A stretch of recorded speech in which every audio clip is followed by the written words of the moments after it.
Wala nang maraming paligoy-ligoy pa, diretso sa punto na.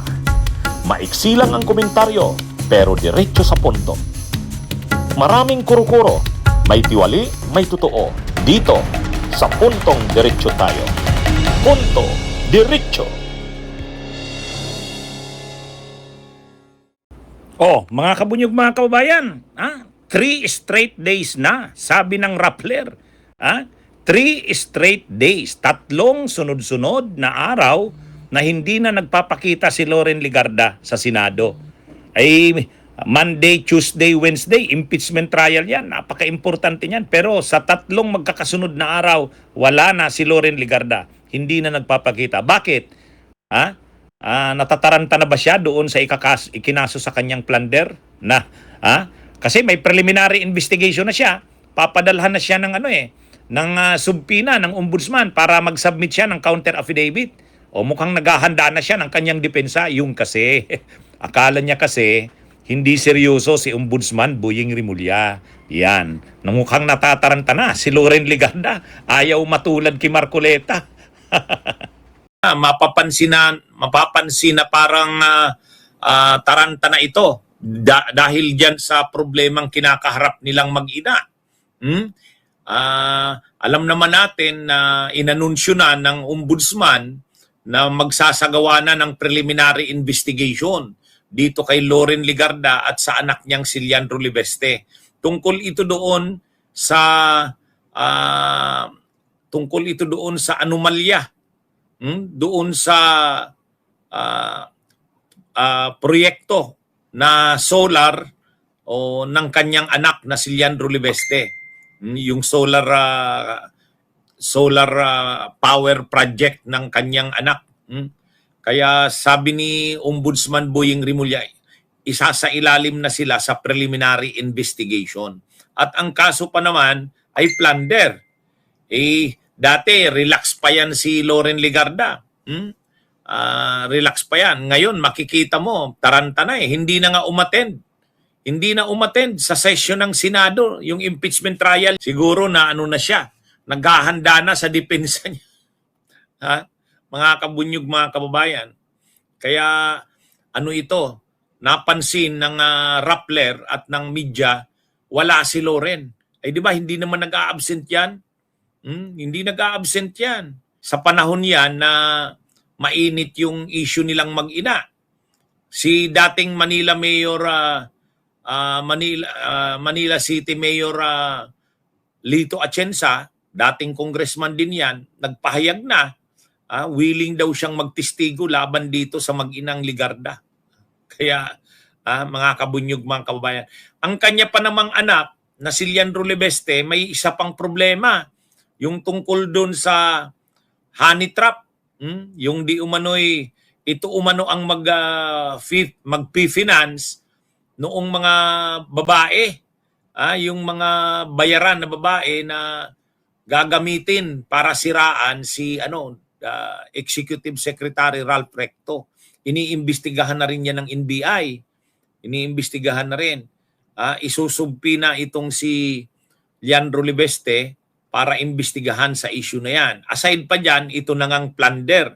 Ombudsman naman ito. Yung NBI, tungkol doon sa di umano'y may inaresto kasing bugaw.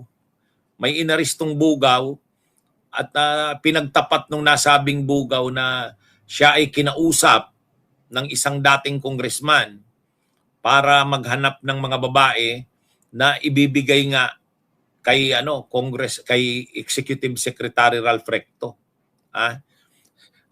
At ang magpi-finance daw o gagastos kasi mahal ang mahal na yun, 5 babae yun So ngayon si Leandro Libeste ang involved doon. Bagamat dinidinayan ni Leandro Libeste, pero sabi ni NBI Director Melvin Matibag, magpaliwanag ka na lang. Sagutin mo na lang ang issue laban sa iyo. Sabi ni Director Melvin Matibag ng NBI, no man is above the law. O yan. Kaya ito problemado itong mag-ina na si Loren at saka si Leandro ngayon. Si Leandro Libeste, dalawa. Plunder doon sa mga proyekto niya na hindi nasunod, natupad. Yung prangkesa ng solar na binigay sa kanya ng Kongreso, hindi naman niya natupad. Yung mga kontrata na kinuha niya, eksklusibo yan sa kanya, binigay ng Department of Energy gamit ang impluensya ng kanyang inang si Loren, hindi rin naman natupad. O yan yung mga kasong plunder. Pero may kaso pa nga, may investigasyon pa nga na nasasangkot itong si Leandro Libeste doon nga sa yung yung kumuha sana ng bayarang mga babae para itatrap sana ipi-frame up si Executive Secretary Ralph Recto. Yan, kaya matindi mga kabunyog. Ngayon, napansin ng media na absent si Loren Legarda, nag-skip. Hindi naman ugali niya yan. Laging uma-attend yan. Kaya ngayon, ang pinag-uusapan nga, pag natuloy ang kay Loren Legarda, natuloy din ang kay Cayetano, dalawa na naman na senador ng minorya, yung kasamahan ng mga pro-Duterte. Yan kasi ang problema sa kanila Itong si Cayetano at saka si Loren Legarda. Yan ang problema sa kanila si Cayetano pa naman, mayabang pa. Hindi siya tatantanan ni Lacson. Itong si Loren, nung una, relax pa. Akala niya wala. Ngayon, si Ombudsman Boying Rimulya na ang nag-anunsyo Isa sa ilalim na sila sa preliminary investigation.